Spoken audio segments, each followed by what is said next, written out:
Right now, the National Weather Desk, Arctic blast, blizzard warnings in Texas and Louisiana, snow in Florida, sub-zero temperatures up north. Winter takes hold of the nation. It just feels like ice slapping your face. Roads are ice covered and you come across these slick spots. We'll help you better understand the dangers of black ice. Black ice develops faster on bridges, overpasses, and the road beneath overpasses. Why high humidity this time of year can make it difficult to stay warm. Essentially, our bodies are more chilled when cold days have high humidity. Could a volcano erupt anytime soon in the Pacific Northwest? We would be able to see it for months in advance. And the continuing dangers of high wind and fire in Southern California. From our nation's capital, this is the National Weather Desk. Good morning, everyone, and welcome to the National Weather Desk. I'm Angela Brown. An historic winter storm has the U.S. firmly in its grip this morning, from the northern plains to Texas and the Rockies to the deep south and east coast. Hundreds of millions of people are facing bitter cold and also winter precipitation. The south, though, will bear the brunt of this storm. Significant snow will be falling in places that just aren't used to getting it. There's even a blizzard warning in parts of Texas and also Louisiana. Ice will also be an issue. As a result, both of the airports in Houston are closed today. Winter storm warnings stretching all the way to the Carolinas, including Alabama, Georgia, and also Florida. Check out now some of these temperatures right here. Jacksonville, Florida will drop below freezing tonight with both snow and ice expected. Houston is expecting up to 4 inches of snow with the low in the mid-20s. Up north, the story is the bitter cold. Today's low in Duluth, Minnesota is 22 degrees below zero. Cleveland, Ohio will only reach 12 degrees today and then drop to 6 below zero tonight. Meteorologist Christina Ernie has more on this extremely unusual winter blast.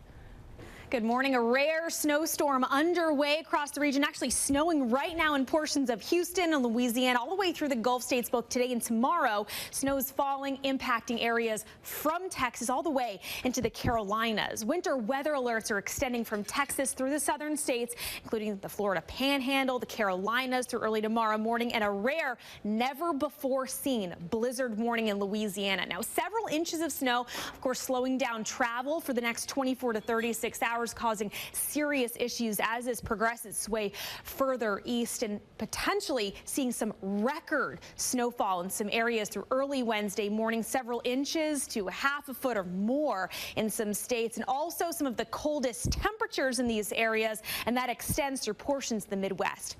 I'm meteorologist Christina Ernie for the National Weather Desk. We have team coverage this morning from areas that are already feeling the effects of the storm. We start in Beaumont, Texas, and reporter Katrina Adger. It does feel like a small blizzard almost, with the winds picking up. It seems like every time I get out the car, these winds pick up, but they do. It just feels like ice slapping your face. So we've seen a few trucks pass by very slowly. They don't seem to be having any problems passing on the roadways here. You can see a couple cars here on the service road here as well. They're driving with caution. We haven't seen anyone have any problems driving here as well. So what we understand is that the city has closed the Maury Myers Bridge, the Dallin Overpass, and the Lindbergh Overpass. So if your travels take you through there, you might want to either just stay home or go another way. We're still getting some flakes coming down here. As Avery mentioned, more snow is on the way. So I want to give you guys a reference point from where I'm at. Starting looking here at US 71, little bit of traffic, just that little bit of snow dusting over the street right now. As you can see, like this car taking it pretty slowly, being safe, being cautious, as everybody should be. Let's take a look at the grass here. Little more snow than last time I was on. As you can see, especially in this pocket, it's starting to create pockets, especially alongside the road here and the center of the grass. Nobody's having any trouble getting through the intersections, and that's because TxDOT, of course, has been out here putting that brine, that salt solution down on the roads, and it certainly has been working. We haven't seen any trouble spots here at what could be a pretty treacherous intersection with, of course, the off-ramp and the overpass there. Certainly the potential for problems, but we haven't seen any this morning. And of course, you can see right now, here's what we've got for snow. This nice thin blanket over the intersection here at Slaughter Lane and Interstate 35.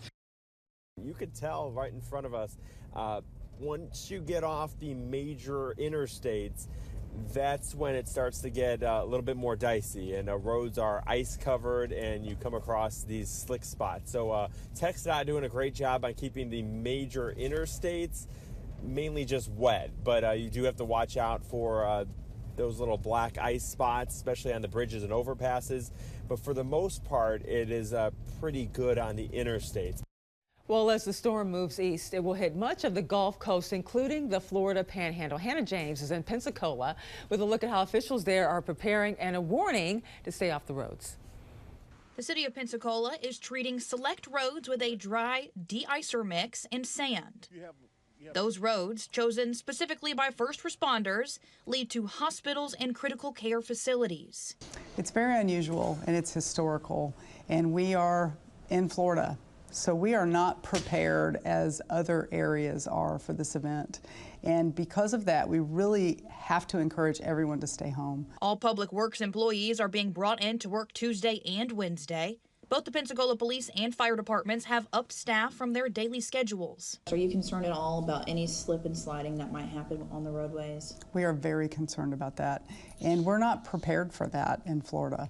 So we are going to have to go as slow as anybody else that's driving, and so we are staging crews in zones throughout the city so that we can get people to homes to investigate quickly. The city of Pensacola is also partnering with private contractors to help clear ice off of roadways after the weather event. Ice is a danger in many of those places this morning, and meteorologist Teresa Carter explains how it forms.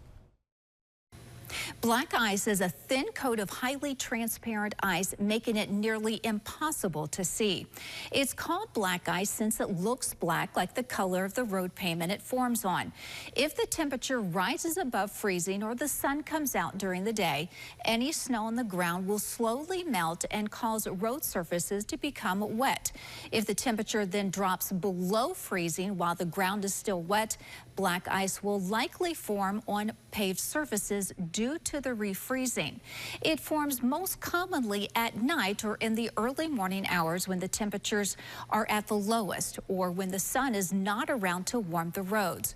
Roadways become very slick when black ice forms, leading to hazardous driving conditions and an increased risk of car accidents. Black ice develops faster on bridges, overpasses, and the road beneath overpasses. This is because the cold air is able to cool both the top and under the bridge or overpass faster. Well, the Arctic blast could trigger rare frost quakes. Meteorologist Jeff Exline explains what they are. If you hear loud noise or a boom during this Arctic assault, it could be a frostquake. What is a frostquake? What causes it? Well, you need these bitterly cold temperatures, and then what happens is the water that is in the ground begins to freeze rapidly, and this new ice, and ice expands when it freezes, puts extra pressure on the surrounding soil and the bedrock, and that causes the soil and the rock to crack, and you hear a loud boom sometimes, and that's called a frostquake. It is a little bit more common when you have a rainfall, a heavy rainfall, followed by a rapid drop in temperatures. But if you hear loud noise over the next several days during this cold snap, it could be a frostquake. And red flag warnings remain in effect through tomorrow afternoon in portions of Southern California. Powerful and damaging winds are expected. They could spread the fires still burning in the Los Angeles area. 3 new brush fires broke out early this morning in the San Diego area. For now, the so-called Pala and Lilac fires aren't very big at this point, but because of the winds, there is a mandatory evacuation order for that area. As for the 2 largest fires in the LA region, we're talking about the Palisades fire, 61% contained, while the Eaton fire is around 87% contained. And if you're wondering how cold it is in Minnesota over the weekend, this should be a very big clue right here. This is a bowl of noodles. It shows just how frigid things were. A viewer sent us this video and says the temperature when it was taken was a brisk minus 21.8 degrees Fahrenheit. Things today have warmed up, however, with the low only being a comfortable minus 18. And coming up on the National Weather Desk, as snow blankets the ground across the country, we'll show you the impact it's having on both soil and air temperatures, and volcanic eruptions are a threat in the Cascade Mountains. We'll break down these risks next.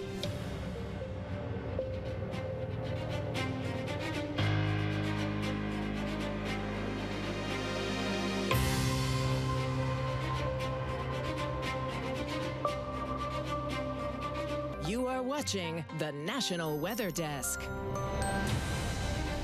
As snow blankets the ground across the country is having a direct impact both on soil and air temperatures. Iowa meteorologist Garrett Hyde explains. The role that snowfall plays in our seasonal cycles and our local ecosystems can be quite impactful, and one of those key aspects may seem a bit counterintuitive, but snowfall actually can also help to keep the soil warmer. Throughout the winter time frame, it tends to act as a bit of an insulator to help maintain those soil temperatures, limiting the overall frost depth. Without it, soil temperatures tend to fluctuate quite a bit, such as what you're kind of seeing there on the far left side. Otherwise, it's trying to match the air temperatures around it. Otherwise, the snow itself can also impact the air temperatures itself, since snow tends to have a much higher albedo than soil or vegetation, and that essentially just means the amount of reflectance a material has. And since snow cover can reflect nearly 70 to 90% of the sunlight back out into space, and of course, depending on how fresh the snow is, it will have a higher reflectance. Soil, on the other hand, will reflect nearly around 10 to 30% of the sunlight back, allowing the ground to absorb nearly 90 to 70% of the incoming sun's radiation, allowing the ground to heat up, which in turn warms the air around it. So if you've got snow, only about 10 to 30% of that sunlight will actually be absorbed, which really does help to keep those air temperatures just a little bit cooler. And some studies have actually shown that the deeper the snowpack, the more it can impact those temperatures. And even a light dusting can drop temperatures by as much as about 3 degrees, and up to about a foot of snow can drop temperatures nearly 9 additional degrees to be cooler. It's typically much less humid in winter. That's because cold air cannot hold much water vapor, but when humidity levels are high in the winter, it can be more difficult to keep warm. Montana meteorologist Mitchell Combs explains. Cold days can chill us to the bone if we aren't prepared for them. Even when we do make the preparations to be out in the cold, sometimes it may feel like it doesn't help. At some point in your life, you may have noticed feeling colder on a cool, damp day as compared to a drier day with colder temperatures. Essentially, our bodies are more chilled when cold days have high humidity. This concept may seem counterintuitive at first because higher humidity actually forces our bodies to evaporate less water, resulting in less cooling. So why does this happen, and what is the main cause of it? The answer might surprise you. Unexpectedly, the clothing we wear is the culprit. Our clothing keeps us warm on cool days by trapping air between our bodies and our clothes. Through convection currents, this prevents our bodies from losing heat. On foggy, rainy, or snowy days, it is more obvious why we get cold. The moisture soaks into our clothing and makes us feel colder. Simple as that. On a high humidity day with no precipitation, it's far less obvious. Even if it's not raining or snowing, our clothing can absorb moisture from the damp air or from our bodies. As this moisture is absorbed, clothing's insulation becomes less effective as the moisture gets caught in the clothing's fibers. This makes our wet clothes progressively wetter even if they do not feel wet, and wet clothing will not keep us as warm as dry clothing. The issue is it takes more heat to warm water than air, so if the layer of air next to the skin is damp because of the clothing, it'll take a greater amount of body heat to warm and dry it. This notion holds true regardless of the type of clothing we are wearing, even those warm, cozy sweaters. So if the humidity is high, you may have to layer up more or be prepared to feel a little colder.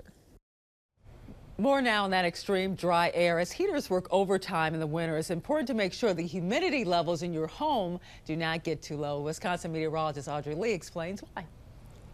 When there's extremely low humidity in the air, your skin is losing more moisture to the surrounding air, which is more likely to dry it out. Well, similar to the skin, our nasal passages dry out a little bit when they have such low humidity. Prevea Health says it has already seen an increase in patients experiencing respiratory problems. People with chronic respiratory issues such as asthma or COPD are particularly vulnerable. But it is not just our bodies that feel the impact of dry air. Musical instruments made of wood, like guitars, are also at risk. So when the air is really dry, you're going to have a lot more tuning issues. There's water in wood, so just like with your furniture cracking, that can unfortunately happen to wooden instruments. The dry air can cause wooden furniture and floors to shrink and crack as they lose moisture. Low humidity also makes it easier for static electricity to build up, leading to more static shocks. So what can you do to combat the effects of dry air? Probably the most obvious thing is just getting a humidifier. Adding one of those to a room can certainly improve the humidity and decrease your respiratory and dry skin symptoms. So having those preventative measures, having an extra humidified space for your instruments, that can help a lot. Comfortable humidity levels for your home range between 30 and 40%.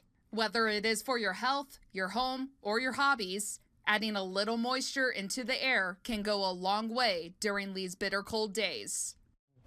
Well, volcanic activity is paused, at least for now, on Hawaii's Big Island. The live stream shows the smoke coming out of Kilauea volcano this morning, but the fountain of lava that was visible just last week has stopped. It was the 6th eruption at the world's most active volcano since 2020. Volcanic eruptions are also a threat in the Cascades Mountains, including Mount Rainier. Seattle meteorologist George Waldenberger takes a closer look at the risks, including what happened at Mount St. Helens 45 years ago. Back in 1980, Mount St. Helens made a broadcast to the country. Western Washington was one of the lower 48 states' most actively volcanic regions. And today, it stands with Mount Adams, Baker, and Glacier Peak as 4 active volcanoes in Washington. The 5th, less than 70 miles from Seattle, is Mount Rainier. It's totally at a state of background activity, so we're not worried about Mount Rainier right now. Alex Yetzi's team with a U.S. Geological Survey monitors the Cascades daily. Their infrasound and seismic sensors detect cracks and movements from below. Gas sensors signal changes in volcanic fumes, and GPS sensors monitor ground deformation, so that if a big eruption were to occur, it's likely we would be able to see it for months in advance. Such an eruption with certain prevailing winds may be able to bring ash to Seattle. However, a lava flow or mud flow? It's not coming to Seattle. Okay, but it could hit some of the cities in the foothills. Yeah, one of the main hazards at Rainier, it's less explosive, but it has a lot of glaciers on top of it that can melt and form these really large lahars that can move downstream into areas that a lot of people live in. Lahars, or volcanic mud flows, are very destructive, swallowing everything in their paths. Lahars during Mount St. Helens eruption flowed up to 60 miles, destroying 200 homes. It's a risk with Mount Rainier also, so some foothill communities prepare. There's a lahar evacuation drill in the areas of Ording and Puyallup, and I think 45,000 people participated this past year. Occasionally, a lahar can trigger without a volcano, but with a landslide instead. These no-notice lahars are the reason there are extra sensors on the southwest side of the mountain in the drainage valley. And while Mount Rainier hasn't erupted in 1,000 years, this team will be watching for when it shows the signs. And time now for a short break, but first we take flight over Southwest Virginia.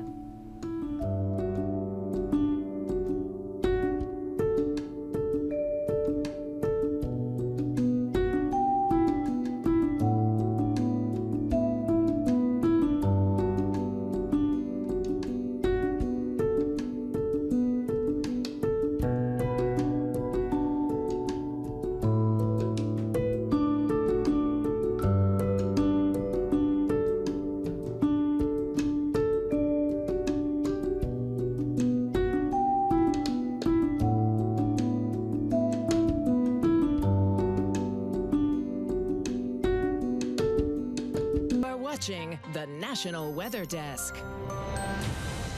Lucky enough to spot clouds in the sky that look like ocean waves. They are fairly rare, but also very beautiful. Florida meteorologist Vitas Reed explains how they take shape. I'm meteorologist Vitas Reed. I want to talk about wave clouds. We get a lot of different type of cloud structures out there, and one of them are wave clouds. What you usually have is you have some rising air in one location off the surface of the earth, and you're getting that moisture rising and forming those clouds. And then you have the sinking air behind that. And then what happens with that sinking air? Well, you have that clearing, nice blue skies, and then all of a sudden you have that rising air again, and then sinking, and so on. And so you may have clouds, then clearing, then clouds, and clearing, and clouds, and clearing. It creates a very beautiful picture in the sky, and that's what we have with wave clouds, with rising air and sinking air causing that cloud cover.